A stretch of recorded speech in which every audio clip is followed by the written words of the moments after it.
Hi, it's Kylie Coo. Welcome to my studio and welcome to week 22 of creating a positivity deck.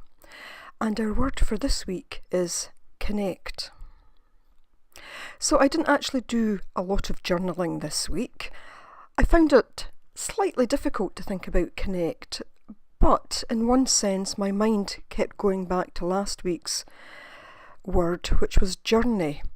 And there was definitely a connect between last week and this week. And the poem, The Road Less Travelled, kept going through my mind. And, that had very much been about journey last week, I think. But there was something too about connect. And as I thought about connect, I was thinking about how all the pieces connect, or sometimes do they connect? Am I trying to make connections where they don't exist, or am I just not seeing them? Then I started to think about connect with people and all the people that I've connected with through doing YouTube, through my art, and through doing this positivity deck.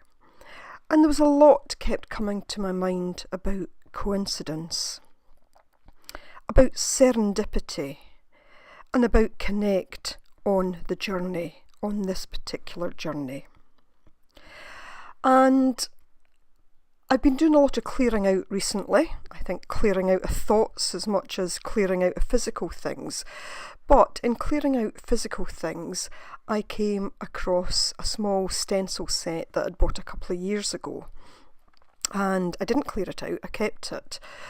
And I hadn't actually used this. It was only a cheap little set, very inexpensive. And I'd bought it because it reminded me of spirograph that I had as a child. And as I thought about connect, I thought about this little stencil set. So I took it out and I started to play with it. So as you'll see, it's very straightforward. There's only a few pieces in it, and it came with a few little pens, although I did end up taking out some more pens to use it. And I just sat and I looked at the connect between all of this and, in a sense, with the past. Now, this will not be the most exciting of things to watch because I am simply playing with it. I decided I would create my piece on a separate piece of paper and then stick it down and onto the card. And the reason for that is that while these little things are clever, quite simple in their design really, I find them quite difficult to use at times.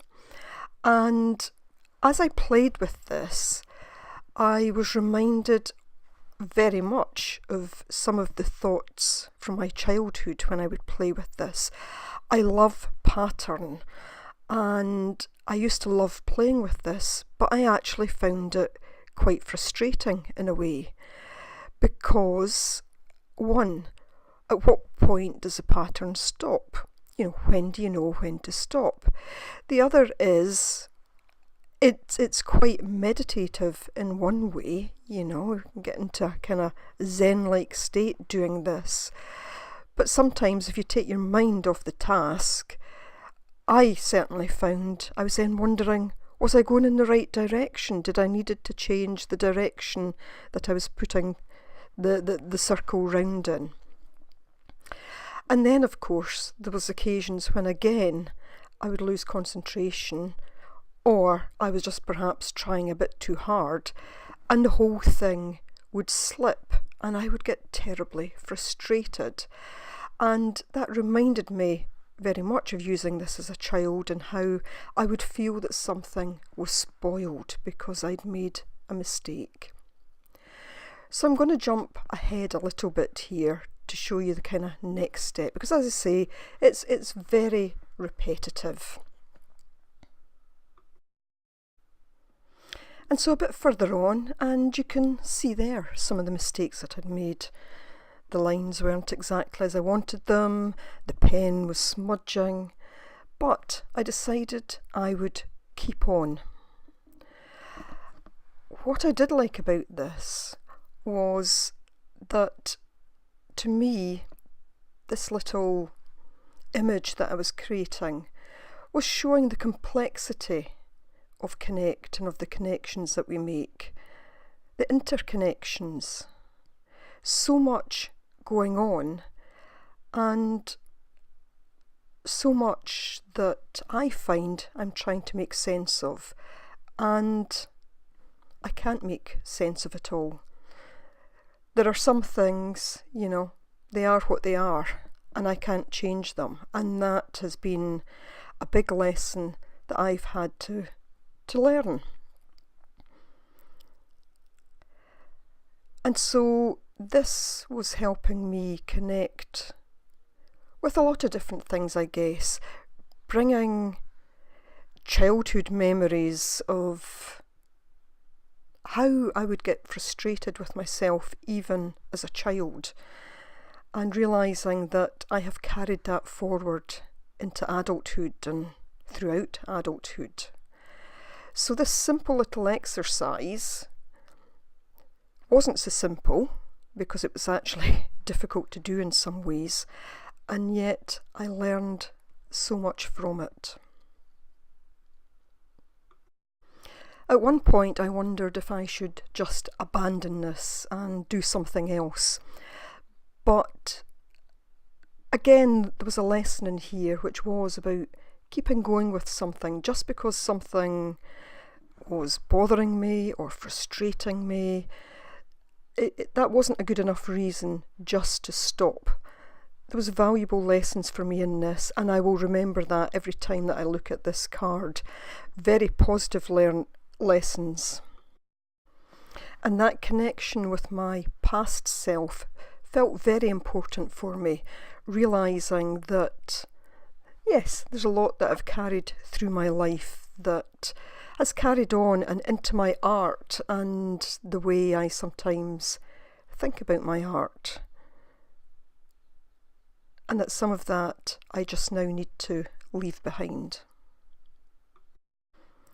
So, not necessarily an exciting card for you to watch me create, but if you're following along with this series, then, I'd love to know what you make of the word connect.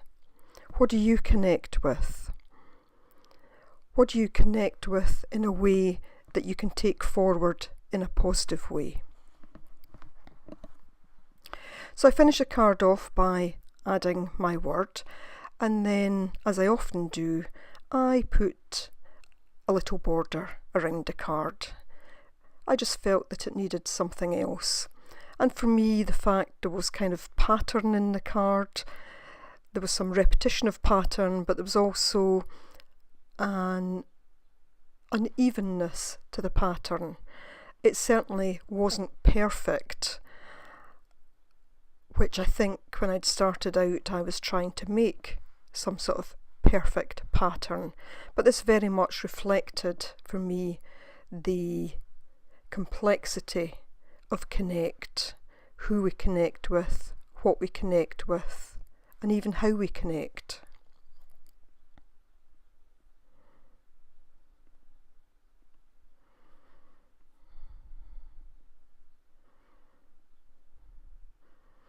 And the funny thing is, when I put this border on it, for me, it just all seemed to come together more at that point.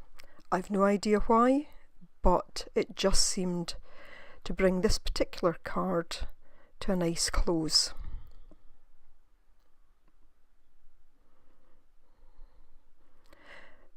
But I can even look at the border and see a bit of an imperfection in there. Even although it was intended to be squiggly, there was something in there that stood out as not being quite right. But I went with it. And when I went back to the journal, I noted one more thing, and that was, or is, connect with imperfect self and connect with past. Two important lessons that I learned from this, and two important things that for me were positive to take forward. I was actually recognising that it's okay to be imperfect. So as always, thanks for watching. Bye for now.